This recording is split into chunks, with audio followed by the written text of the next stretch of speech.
my face. It That's is. fine. I don't care. Friends! Angels! Guardians! Welcome to episode 32. The Throne of Angels video blog. Today I'm joined by my buddy Timothy Korklewski. Kluski. How do you say the last name, dog? It's Korklewski. You can pronounce it however you want. Everybody gets it wrong. It doesn't matter. Because it's spelled all sorts of messed up. But it's cool.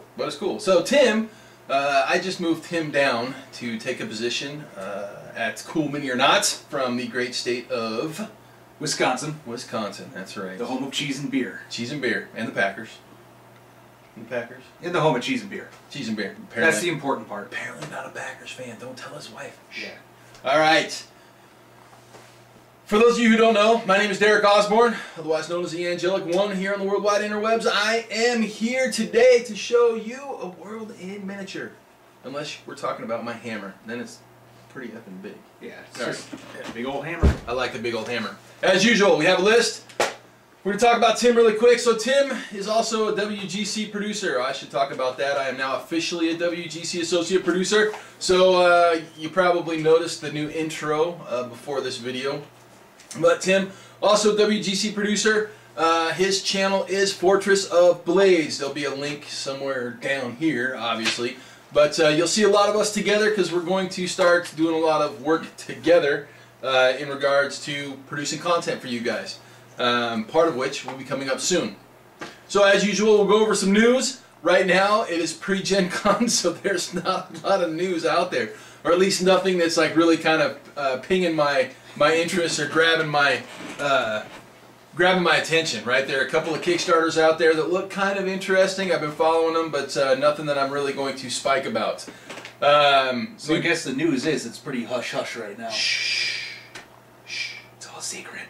Yeah, nobody knows nothing about nothing At all. at all. We tried. Couldn't find nothing. Yeah.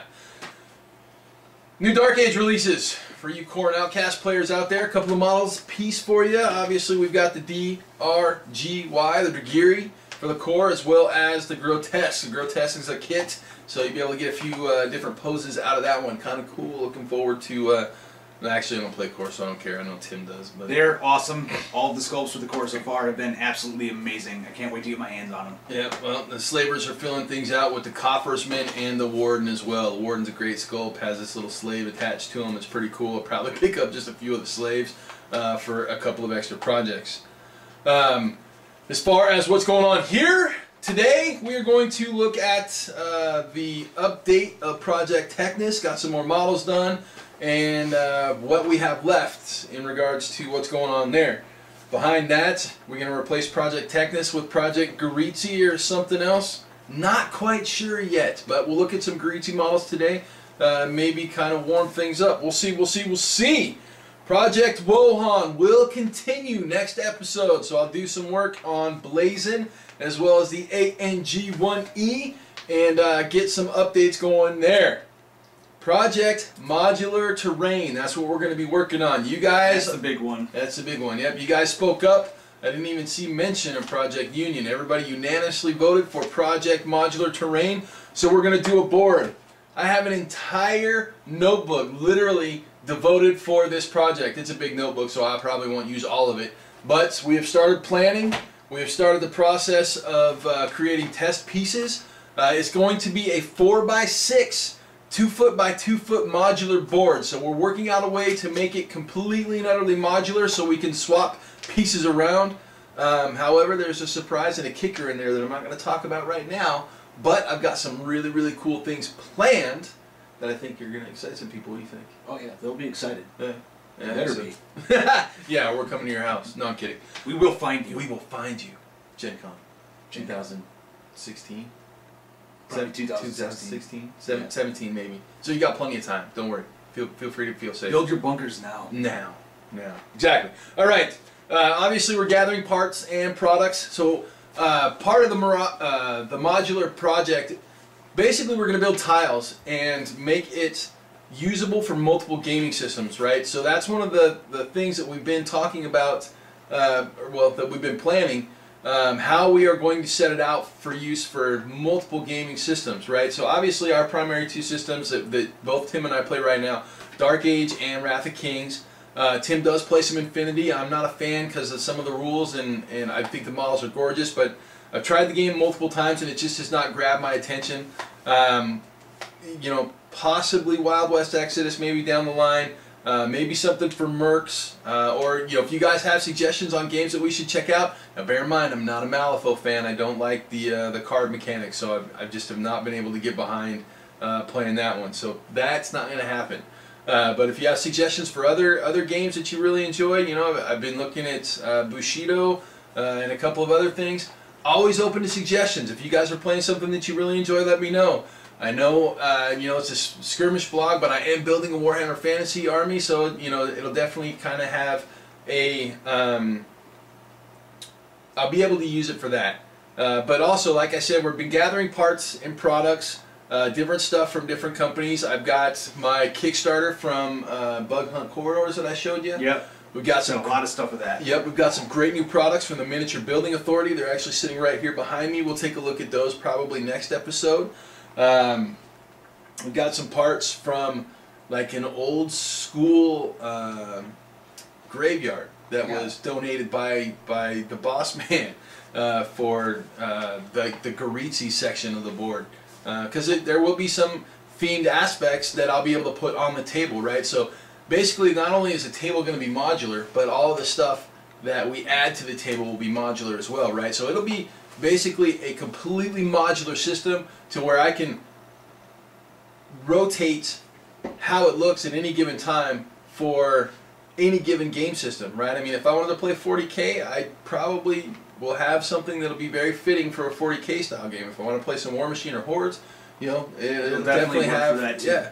So this will be a project that if you guys kind of follow along and take some of the really core concepts, you'll be able to build it, or you build your own based off of what we're doing here for any system that you guys play.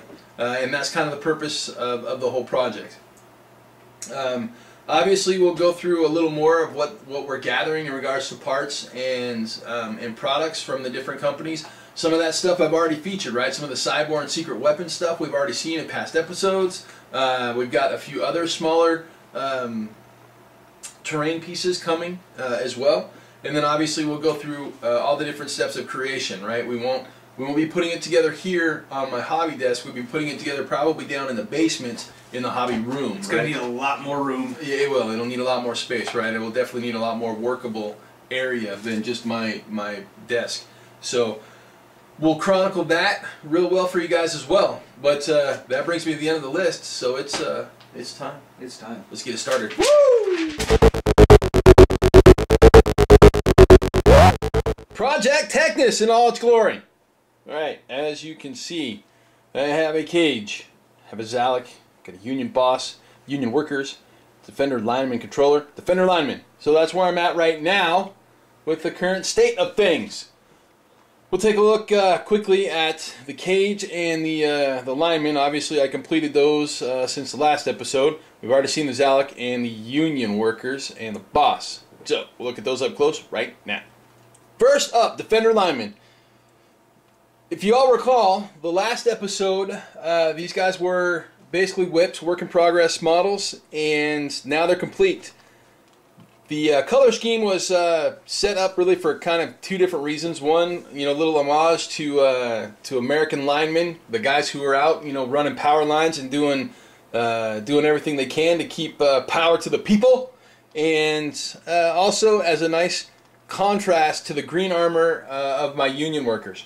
Now, one of the things that I did do with these guys is I added metallics, so true metallics to these guys as well. There's some parts on there that are metal that I really wanted to kind of showcase as true metals. So I painted the swords, some of the buckles and other things as true metals. But I used gray for the cloth and obviously yellow for the armor. So we'll look at them up close. But really quick, Tim, what do you think of this unit as a whole? You know, go ahead and be honest. You don't have to pad things just because I'm standing here.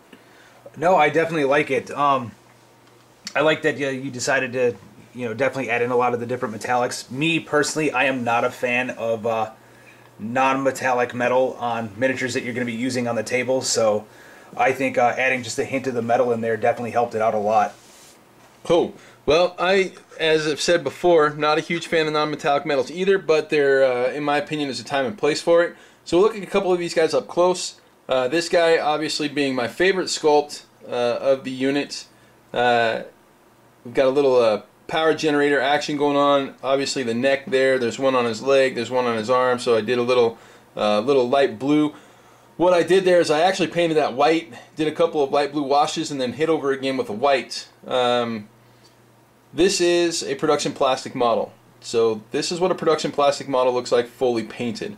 If you have any question as to how the detail is going to look, this should answer all of those questions. I think this model is absolutely phenomenal, and I am super impressed with the fact that it is a production plastic.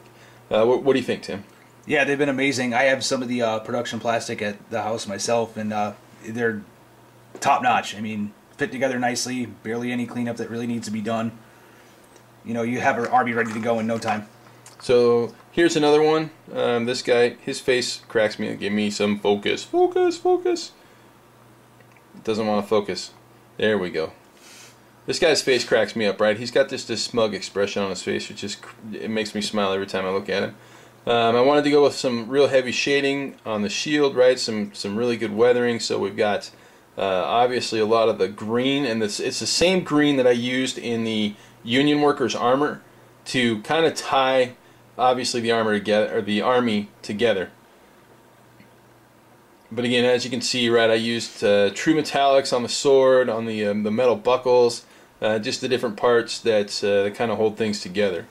So there's that one, and then we have the ladies. Focus. There we go. So, like I said, details on these models, spectacular. And then obviously the lineman controller bringing up the rear or leading from the front, depending upon if you're a leader or a manager, I guess. Little stone head on the hammer, obviously metal haft. As you can see, true metals. He's actually got a boiler cover in the back, which I thought was kind of cool. So I did a little, you know, little heat action there. And he's got a cigar. You know, I mean, you know you're a badass when you're out on the battlefield with a cigar, right? Especially if you can keep it lit the whole time. Oh, I know, that's right? The key. That is the key, totally. So, that is my unit of Defender Lineman. We'll take a look at the cage and knock over some lamps and stuff, you know, in the meantime. Alright, we'll be right back with the cage. Top down of the cage. This model is a lot of fun to paint. So this model, I actually used my airbrush for a good majority of it.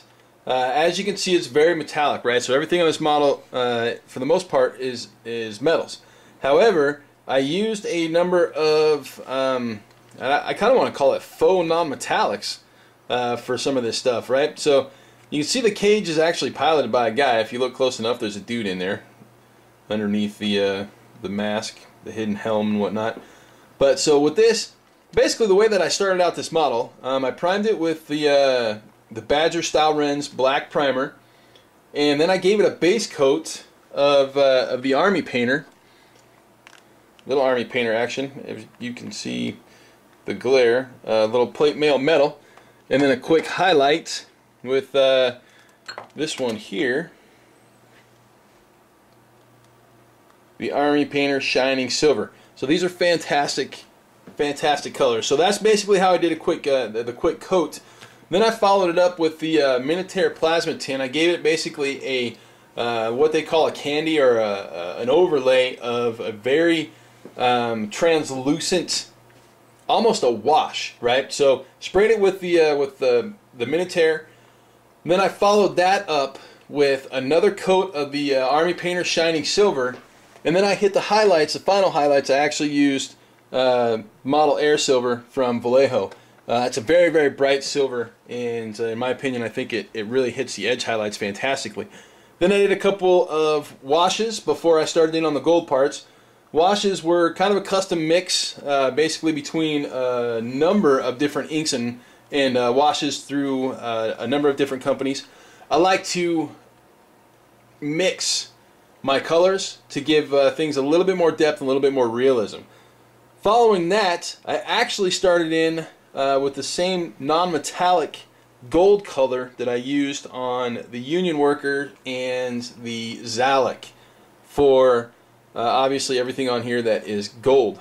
If you look closely at the boiler front, you can see that not all of it is metallic, right? So there is actually a non-metallic metallic action going on here. You can also see it on some of the larger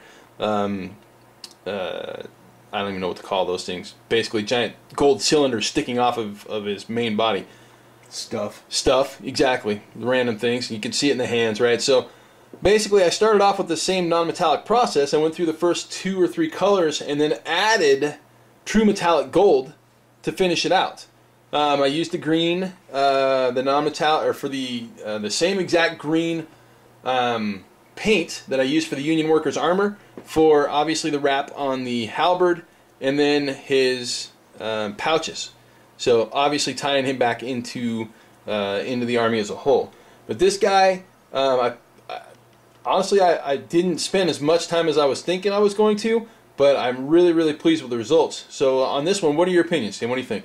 I like how quickly you got it done. I stopped over, what was it, last week? You had most of it. You had most of it primed at that point. Not too much of the shading done, but this model came out really nice for as quickly as you got it done. So, yeah, it's a great model overall.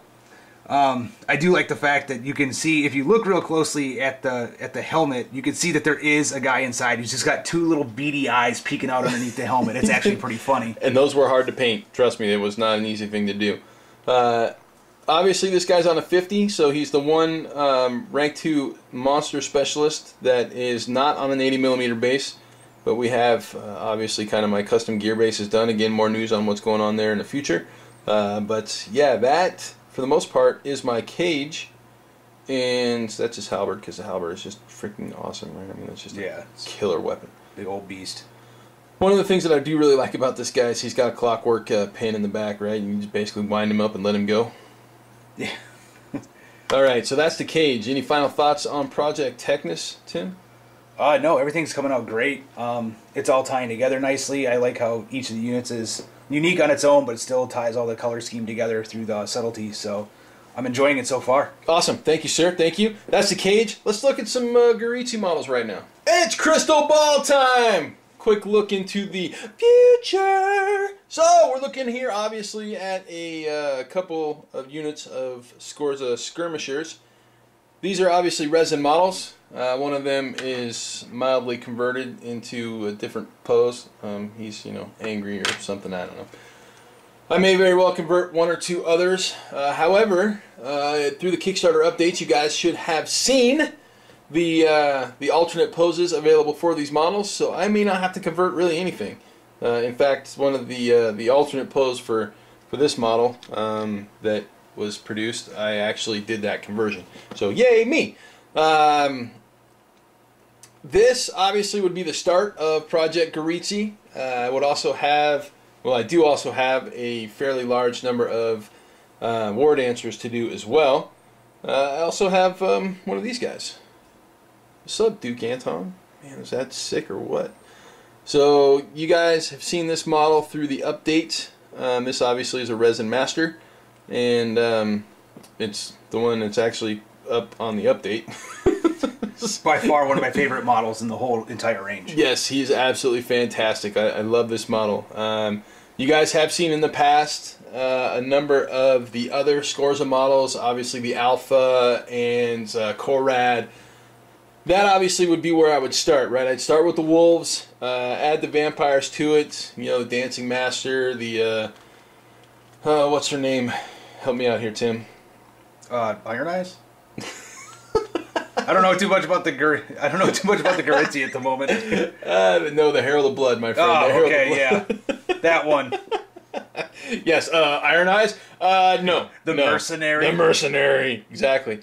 So obviously, if Project Garitzi is on the horizon, this is where we're going to start. We'll start with the skirmishers and add some more skirmishers, right? Because the wolves are just awesome in my opinion. On top of that, I am going to heavily convert my battle engine because I'm like that. The one thing that I am missing, however, is a shield breaker. I don't actually have a shield breaker. I need a shield. I do have Little Red Riding Wolf, but no shield breaker. The simple fact of the matter is we just did not have enough of those for me to steal one away. But if you guys want to see Project Garichi come up fast and swift, let me know. If there's something else that you want to see come up fast and swift behind Teknes or Project Teknes, let me know and I'll get to work on that if I find that it's agreeable. So, obviously not a whole lot to look at here. I just wanted to show something else. So yeah, that's some Garichi stuff. Woo! Yay us! And due to the magic of video, or at least the record button on the remote, we're back with the wrap. So, Tim, Project Teknes, thoughts? Loving it so far, man. Can't wait to see the rest. Awesome. Well, only 12 models to go, right? So I've got just a quick recap, another Zalek, mainly due to the fact that if I want to run 2, I can. I've got both of my Galvanic Defenders. Brain fade there for a second, guys. Please forgive me. Both of my Galvanic Defenders to do, obviously. I've got Sork the Unfinished, Ras Sevisk, and then the Iron Ward, which is probably up next, right? He's probably going to be the one that I jump on now. I love that model. It's pretty sweet. And if you guys haven't read the the novella that's online at wrathofkings.com, check it out. Download it. It's free. It's fantastic. Voy, who the Iron Ward is mounted on, is without a doubt my favorite character in the entire story. That guy is such a jerk. He's awesome.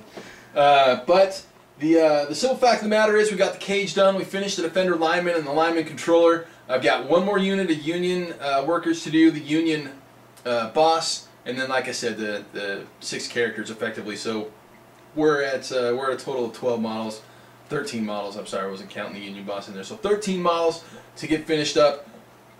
Hopefully I'll have it all done by next episode. You know, it's not going to be in 2 weeks, obviously, so we got GenCon coming up in, what, like 14 days? Yeah, it's in there. Yeah, it's just going to freaking slap us in the head. Behind that, like I said, maybe rolling some Project Garichi or something else. Obviously, Project Wuhan's gonna roll on. Tim, what are you working on? Big thing on my desk right now is going to be my Project Leviathan. Project Leviathan. Okay, so we're talking Dragon Force Leviathan. Yes, we are. Cool. It is Dragon Force, right? Yes. Yeah, yeah. And I'm doing the Mortis version of it, the big skull-looking one with the scythe, because I've been experimenting a lot lately with doing stuff that doesn't look as clean. I didn't want to do the Crusader because I'm always going to want to paint that thing to look clean. Pristine and pretty. Yeah. Yeah. Yeah, good guys. Okay, awesome. So weathering effects and whatnot. Cool. Yeah, so I'm assuming you'll feature that on Fortress? Yes, I will. Awesome. Excellent. So obviously, like I said, link down below for Tim's video blog as well, his channel.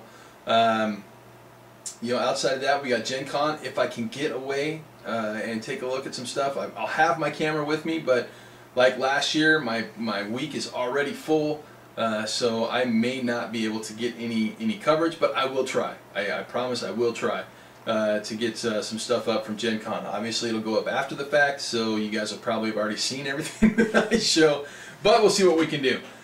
Outside of that, I'm excited to get some work on Project Modular Terrain. Yeah, absolutely. I'm ready to get that thing rolling. Yeah, so hopefully next episode we may have some test pieces to show you, and you know, we'll definitely feature some of the different products that we're going to be using. You know, obviously we're not going to talk too much about pink foam or blue foam. We're going to talk about the stuff that we're putting on top of the table, right? The different terrain elements, the different pieces that we've picked up or that people have provided for us. So. Thanks once again to all the sponsors of the blog, because you know, they basically provide all the cool stuff for you guys to look at, for us to review.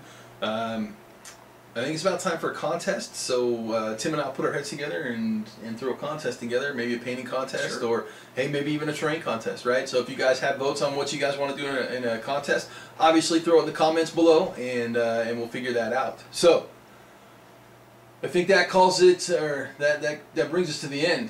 Yeah. With that, Tim, thanks for joining me. I appreciate it, man. Absolutely. All right. Absolutely. I would say, as normal, we'll see you in 2, but that's not the case. It's probably number 3. I don't want to say 4, but at least 3. Just due to the fact that GenCon is upon us, and it is gonna kill us. Excited though. Excited though. So, everybody, thank you for joining me, and we will talk to you soon. Woo!